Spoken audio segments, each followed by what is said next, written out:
At magsilapit sa Diyos ng pag-ibig, at sa Kanya ay sumamba sa Diyos na ating Ama. Iwanan at ating samahan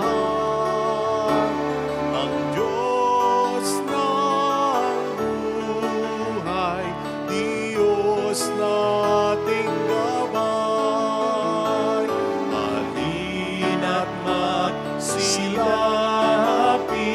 sa Diyos ng pag-ibig, at sa Kanya ay sumamba sa Diyos na ating Ama.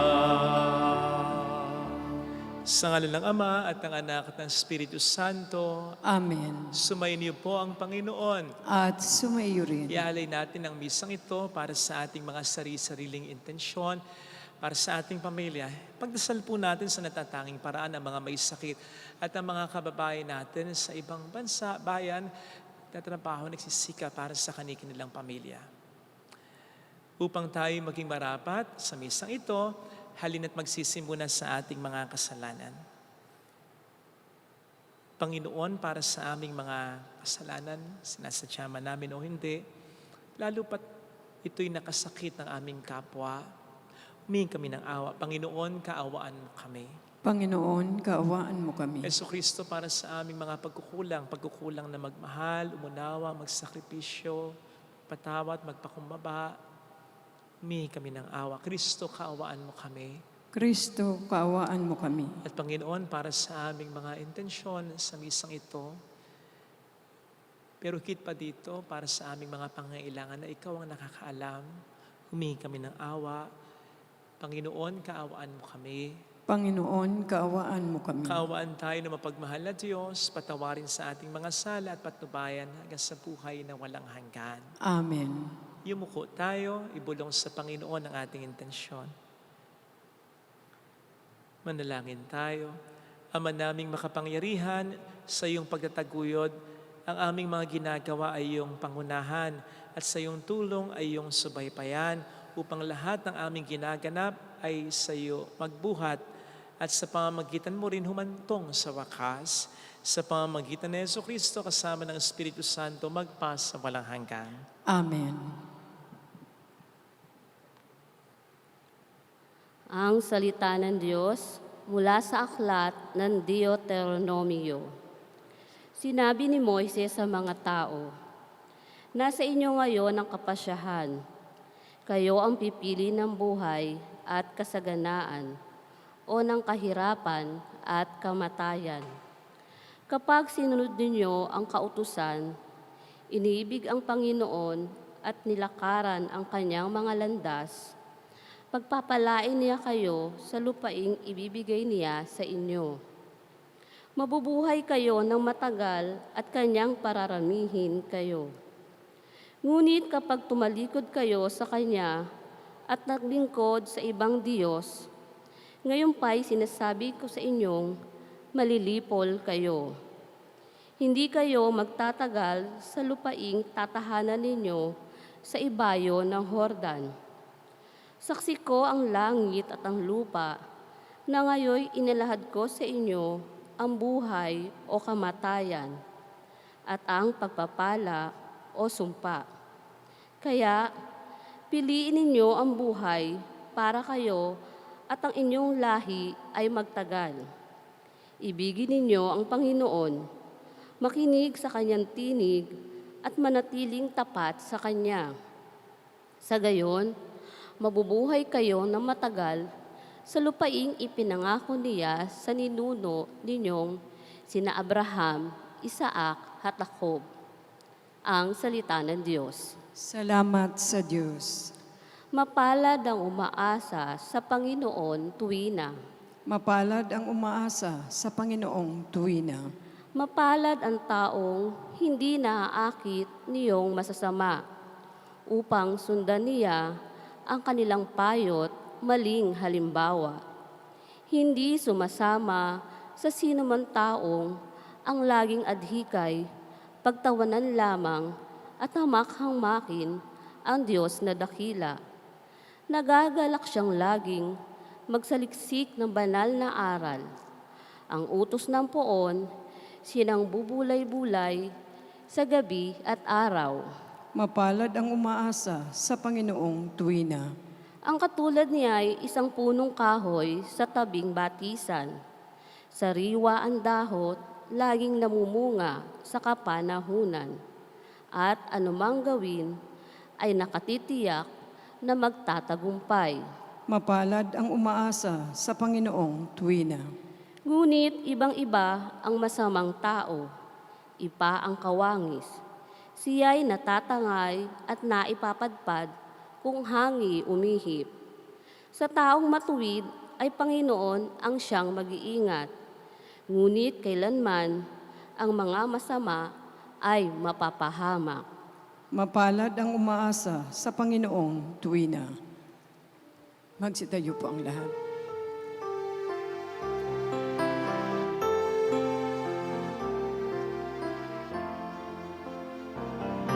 Sinabi ng iyong mahal, kasalanan ay talikdan. Pagsuway ay pagsisihan, magkahari ng lubusan ng buong Diyos na may kapal. Sumainyo ang Panginoon. At sumaiyo rin. Ang mabuting balita ng Panginoon ayon kay San Lucas. Papuri sa iyo, Panginoon. Noong panahong yon, sinabi ni Jesus sa kaniyang mga alagad, ang anak ng tao'y dapat magtiis ng maraming hirap. Itatakwil siya ng matatanda ng bayan, ng mga punong saserdote at ng mga eskriba. Ipapapatay nila siya, ngunit sa ikatlong araw ay muling mabubuhay. At sinabi niya sa lahat, kung ibig nino mang sumunod sa akin, limutin niya ang ukol sa kanyang sarili, pasanin araw-araw ang kanyang krus at sumunod sa akin. Ang naghahangad magligtas ng kanyang buhay ay siyang mawawala nito. Ngunit ang mag-alay ng kanyang buhay alang-alang sa akin ay siyang magkakamit noon. Ano nga ang mapapala ng tao, makamtan man niya ang buong sanlibutan kung ang katumbas naman ito'y ang kanyang buhay? Anong mapapala niya kung siya'y mapapahamak? Mga kapatid, ang mabuting balita ng Panginoon. Pinupuri ka namin, Panginoong Jesucristo. Narinig po natin sa ating unang pagbasa ang mga huling habilin ni Moises sa mga Israelita bago sila tuluyang makapasok sa lupang pangako. Ito'y matapos ding iligtas ni Moises ang mga Israelita, siyempre sa tulong ng Diyos, mula sa pagkakaalipin sa Ehipsyo. Now, kung mapapansin po ninyo, ang pinakalundo ng mga habilin niya ay ang pagsunod, pagiging tapat sa batas o sa mga utos ng Diyos. Ang dahilan ay sapagkat sa mahabang panahon, daan-daang taon po ang pinag-uusapan natin dito, ang mga Israelita ay naging under ng mga Egyptians. And so for many many years, the Egyptians were ruling the lives of the Israelites. Kung papaano sila mamumuhay, hanggang sa kung papaano sila mag-iisip, kikilos, gagawa, kung ano ang kanilang kakanin, sapagkat sila ay naging mga alipin. Kaya hindi nila naranasan sa mahabang panahon ang dumiskarte ng sarili nila. Lalo na bilang isang bayan, ha? Tapos ngayon, kinakailangan nilang pamahalaan ang kanilang sarili bilang iisang bayan. Mahirap yon. Kaya what Moses was really trying to do here was to start a nation from the scratch talaga. And we are talking about here not just a handful of people, ha? Thousands. Milyon pa nga yata. Mahirap magsimula. Hence, they needed laws. Kailangan ng structure. Kailangan ng boundaries. Kasi ang anumang society na walang laws will be in chaos. Kasi ang anumang komunidad na walang batas, kanya-kanyang diskarte na yan. Lahat ng tao magiging batas ng kanilang buhay, maging batas para sa kanilang kapwa. Kaguluhan yan. Hindi naman nila po pwedeng ipagpatuloy yung mga batas na sinusunod nila mula sa mga Egyptians sapagkat paganong bansa ito. And so, they were given the laws of God. Mga batas ng Diyos. Na siyempre kung tutuusin nga, hindi lang mas mataas kaysa batas ng tao, mas reliable pa. Siguradong tama, siguradong dapat, siguradong makatarungan, siguradong totoo. Ito po ang pangunahing dahilan kung bakit minsan lang naman, nagsasalita ang simbahan against sa mga batas na gustong ipatupad o pinatutupad na ng ating pamahalaan. Lalong-lalo na kung sa tingin ng ating inang simbahan, ito ay taliwas sa utos ng Diyos. At hindi po ito pangingialam. Ito ay pagtatama lamang. Dahil obligasyon ng simbahan yan. Ang hirap sa atin Ayaw nating mangialam ang simbahan. Ayaw nating pakinggan ang simbahan. Tapos later on magtataka tayo, bakit ang dami-daming mga korap na politiko? Bakit ang dami-dami? At mas dumadami ang mga pasaway, masamang tao. At bakit mas dumadami ang mga nasisirang pamilya? Ayaw nating magsalita ang simbahan. Magsalita man, ayaw nating pakinggan. Magtataka pa ba tayo kung bakit nangyayari ang lahat ng yan? Hindi na natin pinakikinggan ang simbahan na dapat ay konsensya ng ating lipunan. Samantala, narinig naman po natin sa ating ebanghelyo ang panawagan ng Panginoon na tayo sumunod sa Kanya sa pamamagitan ng paglimot sa ating sarili at pagbubuhat natin ng krus. Ano po bang ibig sabihin nito? Madalas, ang interpretasyon natin dito ay ang pagsunod sa Diyos sa pamamagitan ng pagdadala ng ating mga problema sa negosyo, sa trabaho, sa pamilya, o kung ano pa. Okay, pwede yan, pero hindi lang yan. Hindi talaga ang sinasabi sa Ebanghelyo ay yan. Kasama lang yan. Kasi paano kung wala naman tayong ganong problema? Maghahanap tayo ng problema para meron tayong dahilan para limutin ang ating sarili at magbuhat ng ating krus? Hindi ganyan. Hindi ganyan. Sa halip, ang pinakatinutumbok, ang sinasabi ng Panginoon dito na limutin natin ang ating sarili at buhatin natin ang ating krus ay ang buong puso, and I mean total, na pagsunod natin sa mga batas, sa gusto, sa utos ng Diyos. Lalo pat, titingnan natin yung sinasabi dito, limutin ang sarili, buhatin ang krus, araw-araw, daily consistent Kapag sineryoso natin ito, we will realize na mahirap ito. Krus ito. Paglimot sa sarili ito. Kasi madalas, binabrush aside lang natin Okay, limutin ang sarili. Okay.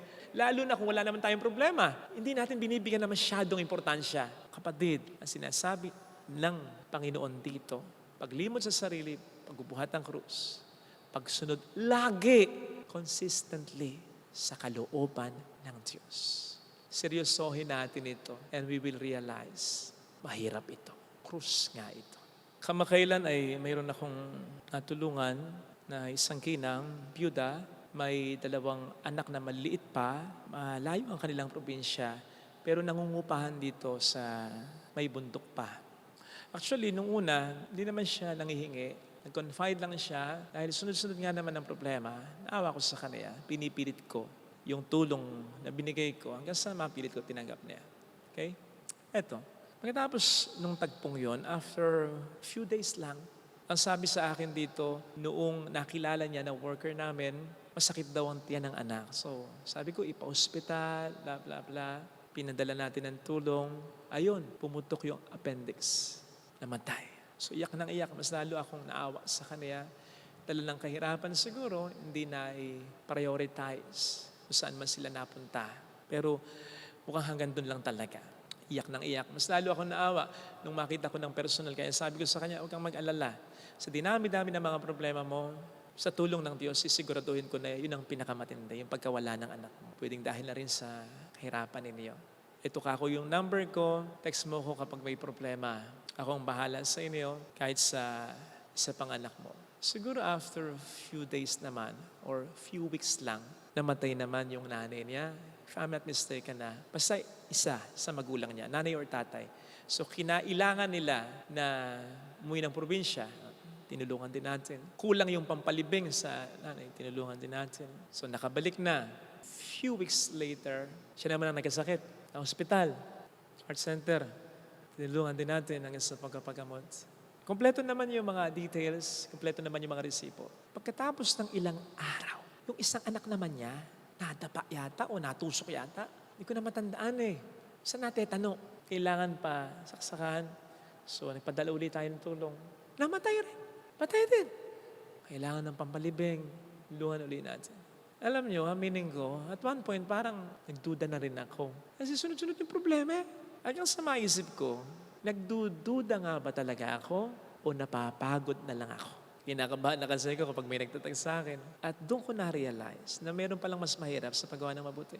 Yung ituloy-tuloy mo, yung maging consistent, yung maging lagi, yung paggawa mo ng mabuti. Nakakapagod din kasi. Kung paanong nakapapagod din ang manatiling mabuting asawa, mabuting anak, mabuting magulang, mabuting kapatid, mabuting benan, mabuting manugang, mabuting tao. Kaya dito natin marirealize na yung sinasabi ng Panginoong paglimot sa sarili at pagbubuhat ng krus ay hindi biro. Mahirap talaga ito, lalo pat araw-araw, daily, constantly. Kasi may sariling batas din naman tayo eh. Na para bang hanggang dito lang ako, hanggang dito ka lang, pag sumobra ka, pasensyahan tayo, bahala ka na sa buhay mo. Pero paano kung sinasabi ng Panginoon sa atin ay, hindi yan ang pagsunod sa akin. Hindi yung patakaran mo, kundi yung patakaran ko. Hindi yung batas mo, kundi yung batas ko. Ikaw ba sinukuan ko? Ikaw ba, Father Fidel? Sa kabila ng lahat ng mga nagawa mo, napagod ako sa'yo? Hindi. So dapat ganun din ang gawin mo. Pero yung ang ipinapagawa sa atin ng Panginoon. Of course, brothers and sisters, ingat din tayo na maabuso. Pero wag naman sanang maging hadlang ang takot na ito para hindi na tayo gumawa pa ng kabutihan. Lalo pat kung kaya pa naman at kung kailangan naman. After all, maabuso man tayo. In the end, sino bang mananagot sa Diyos? At maging sa ating kapwa na makakaalam nito, tayo ba na inabuso o sila na nang abuso? Tayo ba na niloko o sila na nanloko? Kinukundi na ba ang martir na asawa? Hindi. Kundi ang abusadong kabiyak niya. Kinukundi na ba natin ang mapagmahal na ina o ama? Hindi. Kundi ang walang utang na loob na anak niya. Kinukundi na ba natin ang masakripisyong anak? Hindi. Kundi ang walang pagkakontentong mga magulang niya na may naisusumbat pa sa kanya. Kinukundi na ba natin ang mabuting kapatid o kaibigan? Hindi. Kundi yung kapatid niya at kaibigan niyang hindi nakakita ng kanyang kabutihan sa napakabuti na ipinakita ng Panginoon. Sino bang ating kinukundi na sa mga nangyayari sa kanya? Siya ba na inabuso, na hindi sinuklian ng kabutihan niya? Hindi naman, di ba? Kundi ang mga tao at kasama dun tayo na hindi nagpapahalaga sa kanya mga sakripisyo. Kaya huwag sana tayong matakot na abuso yung ating kabutihan kung ito naman ang magiging dahilan upang mas makasunod tayo sa halimbawa ni Kristo at mas maging totoo pa, mas maging sagad pa ang ating pagpapakabuting tao. Ito sana ang hiling nating biyaya sa banal na pagdiriwang na ito. Ilagay natin ang ating kanang kamay sa tapat ng ating puso.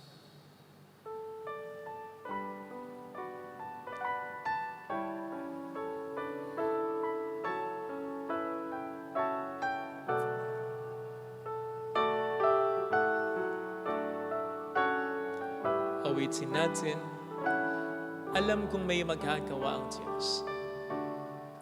Alam kong may magagawa Makapangyarihan siya. ang Diyos. Alam kong may magagawa ang Diyos. Alam kong may Walang imposible sa Kanya. ang Diyos. Kung ako'y magtatapat, Kung ako'y magtatapat sa Kanya'y maglilingkod. sa Kanya'y maglilingkod. Alam kong may magagawa ang Diyos. Alam kong may magagawa ang Diyos. Alam kong di rin ng Diyos ang samo. Alam kong Dahil mahal niya ang anak niya. dinggin ang Diyos ang samo ko. Alam kong di rin ng Diyos ang samo. Dinggin ang Diyos ang samo Hindi niya matitis na naghihirap. Kung ako'y magtatapat, Kung ako'y magtatapat sa Kanya'y maglilingkod. sa Kanya'y maglilingkod. Alam kong di rin ng Diyos ang samo ko. Dinggin ang Diyos Pikit natin ang ating mga mata, Panginoon. Pakitulungan mo nga ako na mapanindigan ang mga ginagawa kong mabuti. Hindi lang para sa iyo, kundi para sa mga minamahal ko. Lalo pat kung minsan hindi matugunan yung pangangailangan ko na makamusta man lang ako, appreciate man lang yung ginagawa ko, hindi man lang nila sana sayangin yung mga naipundar ko. Napapagod din naman ako, Panginoon. Nag-ahanap din naman ako sa kanila. Pero sana kahit wala akong maramdamang suporta, patuloy ko pa rin gawin yung ginagawa ko para sa aking pamilya. Tutal, nandyan ka naman. Ikaw ang nakakakita. Mayroong magandang mangyayari. Mayroong Higit pa sa inaasahan. Dahil ang Diyos ang siya magkakatiwala sa kung lalapit ka kay Jesus. Mainam na yun. Hindi pinapansin para tuloy lalilihin. Di ba't ang sabi ng Panginoon kahapon? Siya ang gaganti sa atin. Mayroong magandang mangyayari sa iyo sapagkat hindi nalilihin sa Diyos ang kabutihan kung lalapit kay Jesus. lalapit ka, Mapahinga ka lang, Jesus. pero gumawa ka ulit ng kabutihan. Hindi masasayang yan. Papuri sa Ama at sa Anak sa Espiritu Santo. Kaparanan sa unang-una, ngayon at magpakailanman, magpas sa walang hanggan. Amen. Pag-aalay.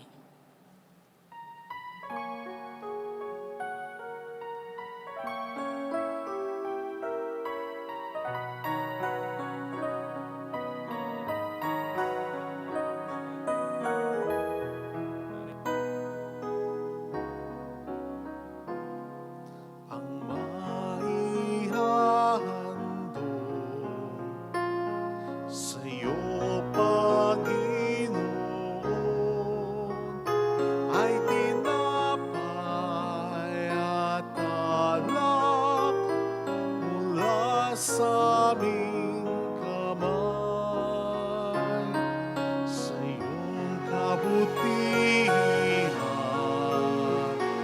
aming ialay ang tinapay at alak sa gisag ng aming buhay.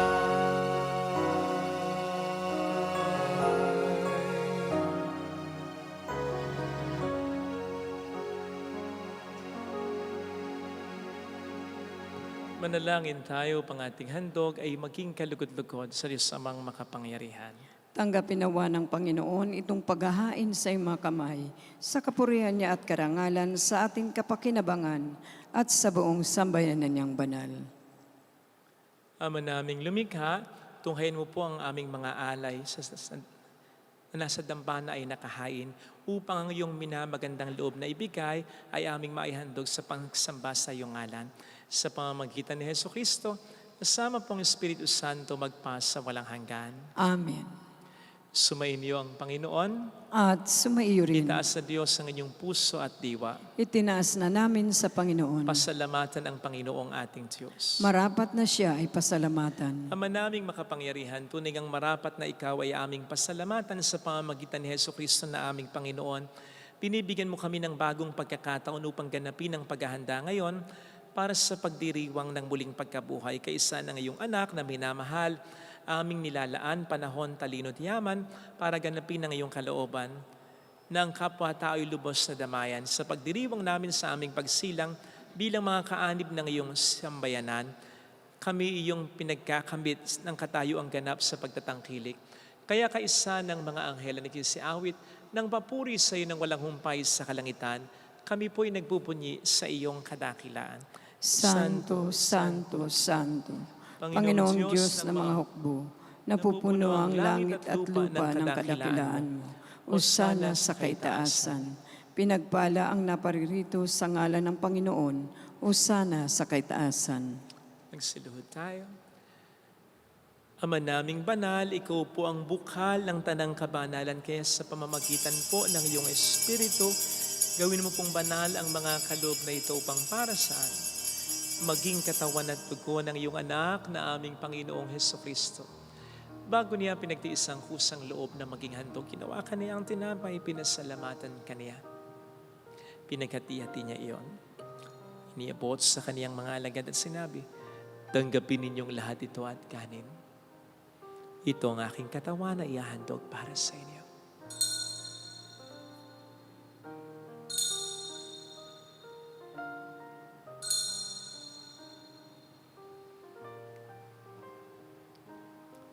Gayon din naman ang matapos ang hapunan, nawa kaniyang kalis. Muli kaniyang pinasalamatan, niabot niya ang kalis sa kaniyang mga alagad at sinabi, tanggapin ninyong lahat ito at inamin. Ito ang kalis ng aking dugo ng bago at walang hanggang tipan. Ang aking dugo na ibubuhos para sa inyo at para sa lahat. Sa ikapagpatawad ng mga kasalanan, gawin niyo ito sa pag-alala sa akin.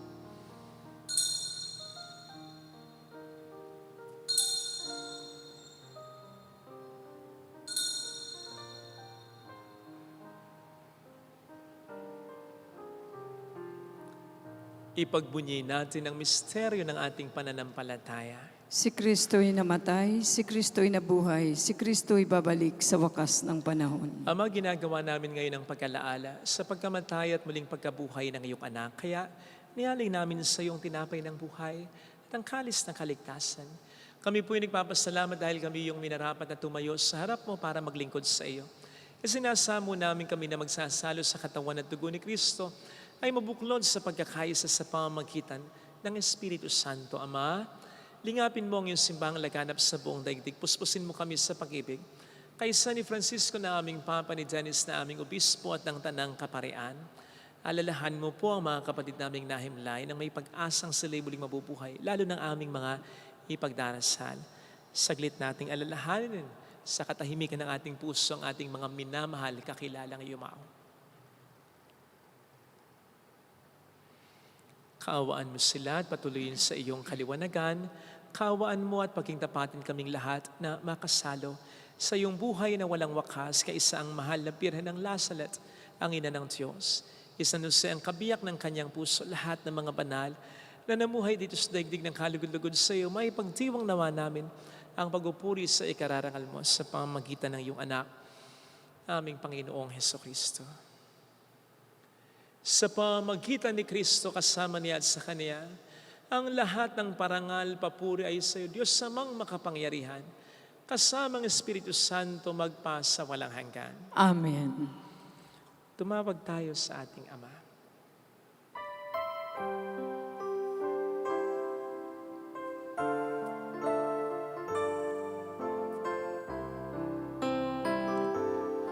Ama namin, sumasalangit ka, sambahin ang ngalan mo, mapasa amin ang kaharian mo, sundin ang loob mo dito sa lupa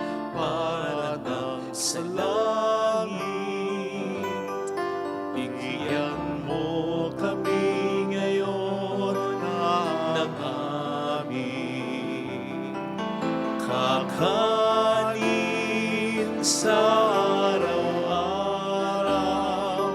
at patawarin mo kami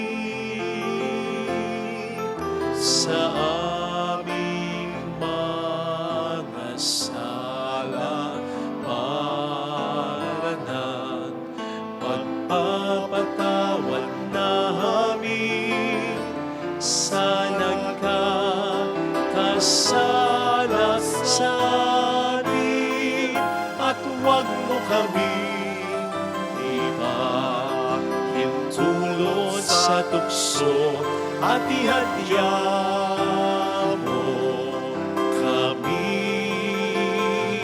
sa lahat ng masama. Iniling namin kami adya sa lahat ng masama, pagkalooban ng kapayapaan araw-araw, iligtas sa kasalanan, sa kapahamakan sa mga seryosong karamdaman, samantalang aming pinaghahandaan ang dakilang araw ng pagpapahayag ng tagapagligtas naming si Hesus Kristo.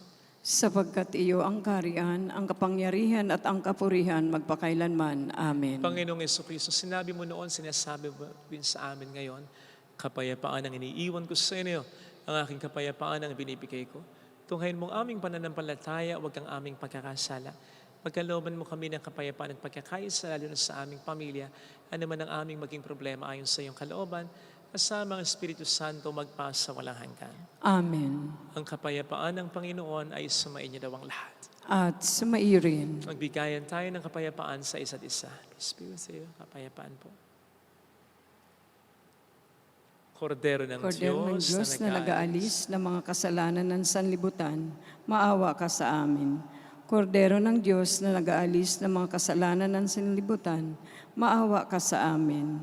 Kordero ng Diyos na nag-aalis ng mga kasalanan ng sanlibutan, maawa ka sa amin. Pagkaloob Pagkaloob mo sa amin ang kapayapaan. Magsiluhod tayo. Narito sa harap natin ang Panginoon, ang ating buhay at kaligtas. Mapapalad tayong inaanyayahan. Panginoon, hindi ako karapat-dapat na magpatuloy sa iyo, ngunit sa isang salita mo lamang ay gagaling na ako.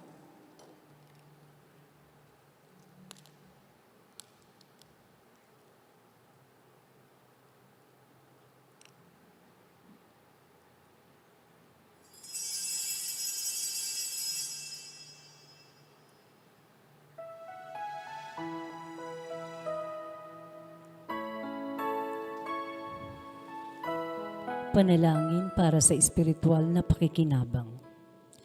Panginoong Hesus, ako ay naniniwala na ikaw ay nasa kabanal-banalang sakramento. Iniibig kita ng higit sa lahat at ninanasa kong tanggapin ka sa aking kaluluwa. Sapagkat sa mga sandaling ito, hindi kita matatanggap sa sakramento. Tumuloy ka sa espiritu sa aking puso. Niyayakap kita na para bang naririto ka na. Inaalay ko ng buong buo ang aking sarili sa iyo. Huwag mong hayaang mawalay ako sa iyo. Amen.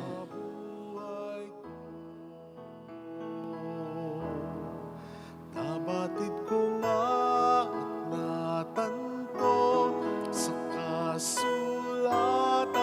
yung turo.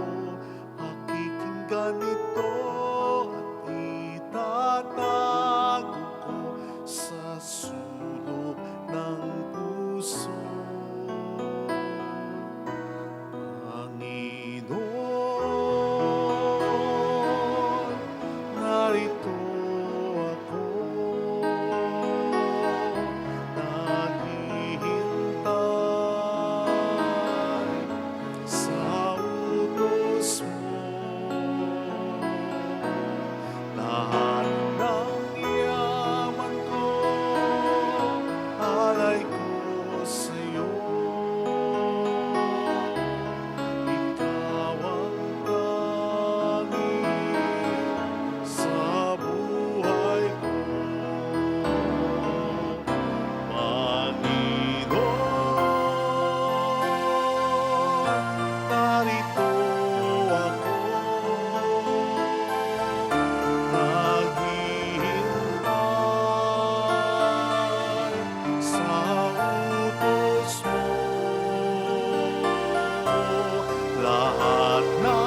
Manalangin tayo.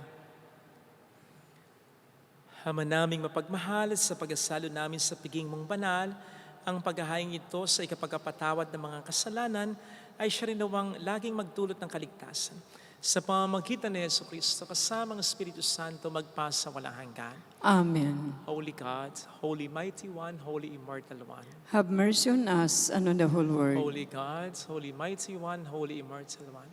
Have mercy on us and on the whole world. Holy God, Holy Mighty One, Holy Immortal One. Have mercy on us and on the whole world. Jesus, King of mercy, We trust in you. alalahanin, O mahal na Birhen ng Lasalet, ina ng pag-asa, ikaw ang nagpapaalala sa amin magbalik loob sa Ama. Ito ang nagpapatunay na ang kagandahan loob mo'y nanatiling busilak. Sa pag-aaruga mo sa amin, tungkulin mo'y tinupad. Sa paanan ni Kristo, itinuring mo kaming mga tunay mong anak. Kaya ninais namin ni Isay huwag mapahamak. Maging sa iyong walang tigil na pananalangin, pati luhay pumatak. Huwag namang mawala ng saysay ang iyong paghihirap.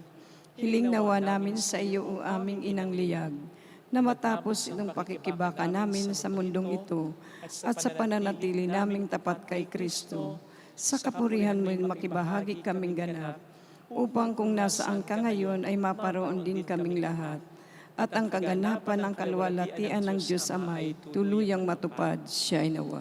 mahal na Birhen ng Lasalet, tagapagkasundo ng mga makasalanan. Ipanalangin mo kaming walang patid na kaming mga dumudulog sa iyo. Maraming salamat po sa inyong laging pagsuporta at pagsama sa aming pagdarasal, pagmimisa. Salamat po sa inyo. Sumainyo ang Panginoon. At sumaiyo rin. Palain kayo kasama ang ating pamilya na mapagmahal na Diyos, ng Ama at ng Anak, ng Espiritu Santo. Amen. Umayo tayo sa kapayapaan ni Kristo. Salamat sa Diyos. Salamat din po.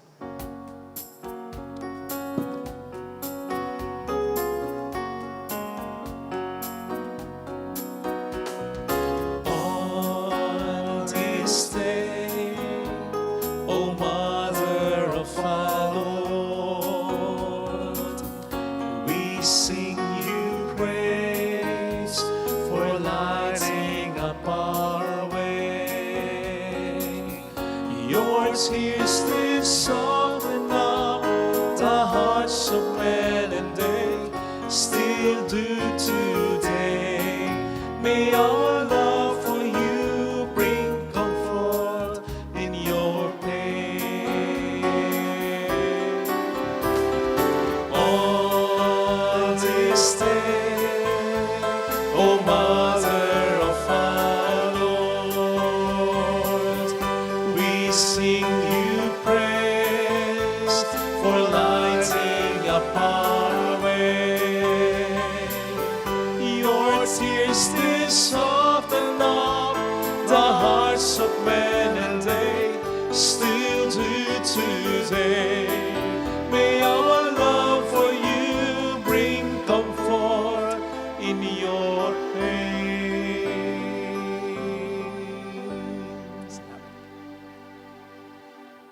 Thank you sa inyo. Maraming salamat.